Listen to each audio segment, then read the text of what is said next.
Hi, so I, 46M, have a 22-year-old daughter who hasn't spoken to me for 5 years but recently got back in touch with me because she needed my help. My daughter, whom I will refer to as Lily, is my one and only child, and we had a great relationship up until 5 years ago. I was previously married to my ex-wife. I will refer to her as Sarah, 45F. Sarah and I met in college and started dating in our second year. Shortly after we graduated, we got married, and then we had Lily. But that marriage did not last for long because we were just way too different and we realized that we had rushed into things, so we decided to get a divorce when Lily was 2 years old. We had been fighting a lot, and we believed that it would be better for us to separate, for our daughter's sake. Since it was not healthy for her to grow up in such a toxic environment. So we went our separate ways, but we still shared custody of Lily, so we were on good terms. The divorce was a mutual thing and my wife and I were pretty much on equal footing financially, so there was no alimony or child support involved. Everything was amicable, and even though we were not friends, we were alright. Lily spent half the month at her mother's place and half at mine, and it was a convenient arrangement for both of us. I did not get married a second time, but around 6 years ago, Sarah got married to her boyfriend of 2 years. Her husband, Liam, had also been married before and had 2 kids. He had a daughter around Lily's age and a younger son, 2 years younger than his daughter. I was invited to the wedding and everything was quite warm and pleasant. Her husband seemed like a nice man and his kids were shy but polite. It all looked fine on the surface, but I realized that Lily did not seem happy at the wedding at all, and when I asked her about it, she told me that she didn't like the idea of sharing her house with those kids. And then she went on to complain about how annoying both of them were and how she wished her mother hadn't married this man. He didn't have a problem with Liam, just to be clear, but just his kids. Lily always had a problem with sharing, but the way she was speaking at the wedding made me feel like she was being a bit entitled, and I told her so. I tried to be polite and sugarcoat it for her. But I had to tell her that she was coming off a tad bit entitled, and instead of making a face at her mother's wedding, she should be out there, being social and happy for her mother. She did not take that kindly and got mad at me, so she didn't speak to me for the rest of the day. That was the first time that I realized how much she didn't like the other kids. I happened to discuss it with Sarah later on, and she told me that she had noticed a couple of times that whenever Liam would come over with his kids, Lily would never put in an effort to socialize with them, or even speak to them. She would just lock herself in her room and then stay there until everybody left. This was only the case when Liam came over with his kids, but when it was just him, she didn't seem to mind it. She found it a bit concerning because now, whenever Liam's kids were not with their mother, they would be living with her and Lily had to get along with them. Otherwise, it would be very difficult for them to live as a family. We decided that we were going to speak to Lily, but it didn't help because she just got mad at both of us and accused us of only caring about how our family appeared to the other kids, and not about her feelings. So we tried to get her into therapy because as far as we knew, Liam's kids hadn't even said anything to her, but she already seemed to hate them for absolutely no reason. And to be honest, Lily had always had behavioral issues, but it never happened to be this aggressive. We had had a few complaints about her during school that she was being rude to others, to the point of making them cry with the way she would speak to them when she didn't like somebody. She wasn't a bully, she would only just interact badly with people who tried to speak to her and she didn't like them. We had tried counseling back then as well for a while, and the complaints stopped, but with Liam and his kids we were afraid that she would resume that behavior and he didn't want that to happen because of course nobody would want their kids to get bullied for no reason. So we tried to send her to therapy, but this time she was much more resistant than before because she was almost an adult and she kept telling us that she did not want to go because she knew there was nothing wrong with her. Sarah and I did our best but we couldn't make her go, and after a while, we just gave up. More than being worried about how she would behave with Liam's kids and how this would affect Sarah's marriage, I was worried about Lily and her behavior in the future because if it didn't improve, then it could badly impact career opportunities and stuff like that. So I kept asking Sarah how Lily was behaving at home whenever Liam's kids would come around, and she always told me the same thing, that she would ignore them, and be pretty nasty to them whenever they would try to talk to her, so they mostly avoided her and the younger son seemed to be scared of her. Liam hadn't said anything about it, but she could tell that he did not approve of this behavior at all. About a year passed, and Lily went away to college, and so did her stepsister. They went to different colleges so they didn't have to interact much and they would only come back for the holidays. And Lily would spend half the holidays with her mother and the other half with me. We tried our best to keep Lily's behavior in check, but one day, she came over to my house in the middle of the night and it was actually Sarah's turn to have her. So I was pretty surprised when she showed up and asked her what was going on, to which she told me that she had decided to leave her mother's house permanently because she couldn't stand Liam's kids anymore. She complained to me that his daughter was always in her room, reading, and she was convinced that apparently, this was all an act to show her how intellectual she was, and she couldn't stand it anymore. She was also pissed off about the fact that apparently his daughter had been bragging about her higher GPA, and had been telling her father about it at the dinner table, in an obvious attempt to rub it in her face. And also that his younger son was always being annoying and always seemed to be playing video games with his friends, which meant that there were always 2 or more young teen boys in their house and she felt like she had no privacy anymore. These were serious accusations and I told her that she could sit in the living room while I sorted this out with her mother. But she got mad at me the second I said that I was going to talk to her mother about this and asked me if I didn't trust her. So we got into a bit of a fight over that, but eventually, she agreed to let me talk to Sarah and sort this out.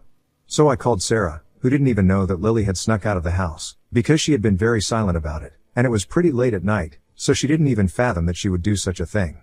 But anyway, once I told her about all the accusations that Lily had made against her, she told me that none of it was true, and that Lily was just making up things to be mad about.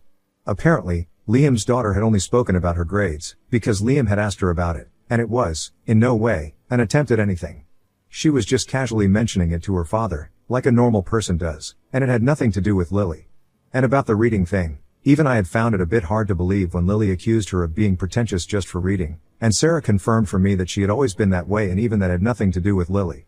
She was just making it all about herself because she wanted a reason to hate her step-siblings, and in reality, there was no reason for her to. Even the younger son, and whatever she had said about him was just partly true. He did invite his friends over a couple of times but they didn't even make any noise and neither did they leave their room, so there was no reason for Lily to feel like she had no privacy in her house anymore. And all of it made sense, honestly, because as far as I had interacted with Liam and his children, it seemed very unlikely that they would be the kind of people that Lily was trying to make them out to be. After I got off the phone, I was quite disappointed because I knew that Lily was lying, and she just wanted to be her step-siblings in a bad light because she hated them for no reason. I felt like Sarah and I had failed as parents because she had grown up to be very entitled and constantly acted like everybody else was beneath her. It was a difficult decision, but I decided that I was going to have to talk to Lily and tell her, once, and for all, that she couldn't just act out and accuse people of things that they weren't even guilty of just because she didn't like them because it was a horrible thing to do and that's not the way we had raised her. So whether she liked it or not, she would have to be civil to her step-siblings at the very least and put up with them for as long as she was living with her mother. When I told her this, she got really pissed off, and started screaming at me and accused me of siding with the others just because I wanted to get rid of her. I honestly don't even know where that came from because I had never behaved in a way that would make her feel that way. I had always tried to make her feel loved and done my best to treat her as a priority, so for her to accuse me of trying to get rid of her, was absolutely crazy. And it was also deeply hurtful because I loved my daughter and I would do anything for her, she knew it. The only thing that I was not willing to do was put up with bad behavior or encourage it because it was also important for me to discipline her and make sure that she was a good human being. That's all that I was trying to do.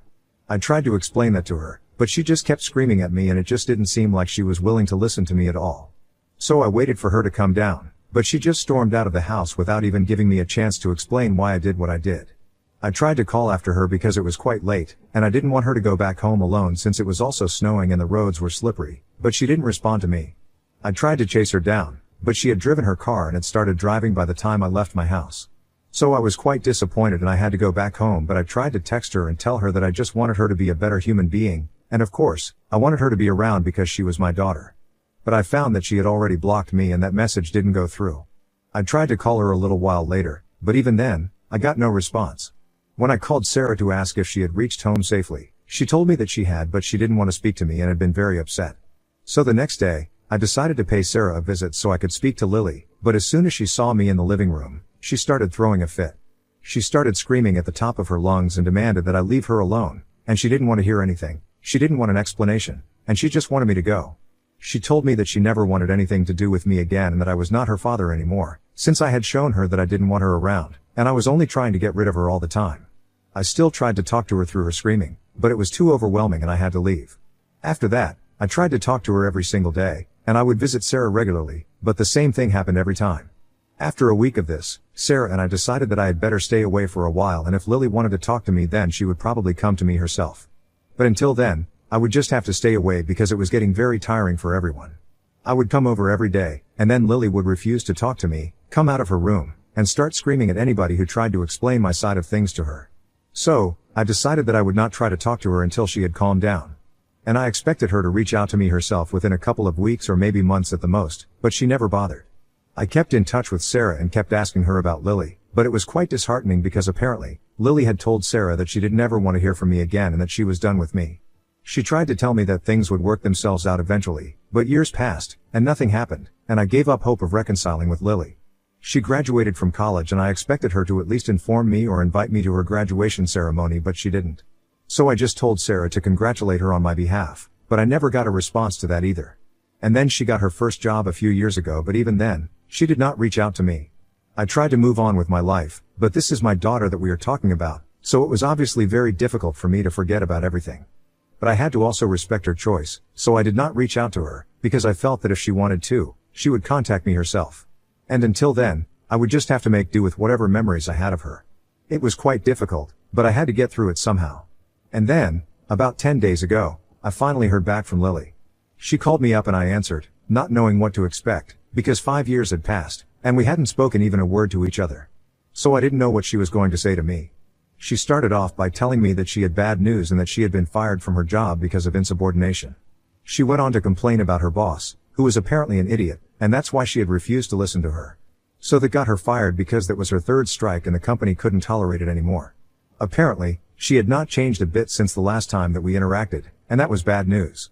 Because judging by her personality, she only got worse with time, and I'm pretty sure that's the reason why she got fired. I desperately wanted to say something about it, but I refrained because I thought that she was building up to something. So I let her continue ranting about her boss, who didn't even sound like much of an idiot if I am being very honest. Anyway, once she was done talking about that, she told me that this was not something recent and had apparently happened a few months ago. Since then, she had been looking for a job but with no success because everyone in her industry sort of knew about her temperament and nobody wanted to hire her right now. So she was out of a job and hadn't been able to pay rent for the past few months. She wanted me to help her out by letting her live with me for the next few months until she was back on her feet again. I was really mad about it because 5 years had passed since we had last spoken to each other and she was just calling me out of the blue, even though she knew very well that she and I were not exactly on good terms right now. The least that she could have done was at least apologize to me for the way that she had behaved all those years ago, but that was obviously way too much to expect from my daughter, given her behavior on most days. But I had thought that the most obvious choice for her would be to approach her mother for this kind of thing since they were on good terms. So I asked her about it and she told me that the reason that she wasn't living with her mother right now was because she had already asked about it and Sarah had apparently declined. On hearing that, I was quite shocked because Sarah was the kind of woman who would support her no matter what, and that's what she had been doing so far. Sure, she would get pissed off at Lily occasionally, but she would never let her down when it really came down to it and would always be there to help her out. So it was shocking to me that she was refusing to let Lily stay with her when she was in need of it. But then Lily clarified it for me pretty soon and told me that the reason she couldn't live with them was because their house was already occupied by too many guests since her husband's family had come to live with them for a while and there was no space for her there. So as much as Sarah would have loved to have Lily over, it was just not possible, and that's why she had come to me to ask me for help and referred to me as her last resort. Now up until that point, I was still willing to entertain the idea of letting her live with me even though she hadn't apologized for anything, but once she called me her last resort, I got really mad.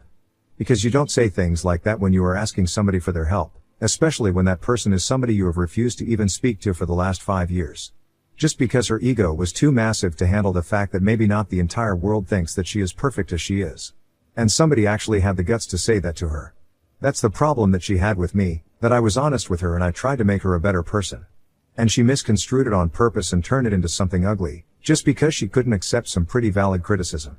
At least I had expected her to apologize to me and try to make amends for the past, but there was no apology, and on top of that, she actually expected me to help her out and let her live with me after calling me her last resort, making it very obvious that she didn't want to stay with me and would rather have stayed with her mother instead. So out of anger, I told her that she was not welcome in my home and she could look for someplace else to live because I was simply not interested in helping her out here in any way, shape, or form. And she had the audacity to actually be outraged when I told her that I was not going to take her in and she had to look out for herself. She started screaming at me on the phone and told me that I was being a terrible father yet again when she had served me the chance to remedy the past on a silver platter to me. And I told her that I really didn't mind being a bad parent because she was an even worse daughter and she kind of deserved this. Then I hung up the phone before she could start yelling at me again, and I blocked her number because I did not have time to waste on her and I just wanted to get along with my day. But a few hours later, Sarah started calling me, and even when I ignored her for the first few times, she did not stop calling until I picked up the call. I had ignored it the first few times because I knew that she was going to yell at me about Lily. And honestly, I really didn't need that just after I had been yelled at by her for being a terrible father. So I told her that I wasn't interested in talking about it.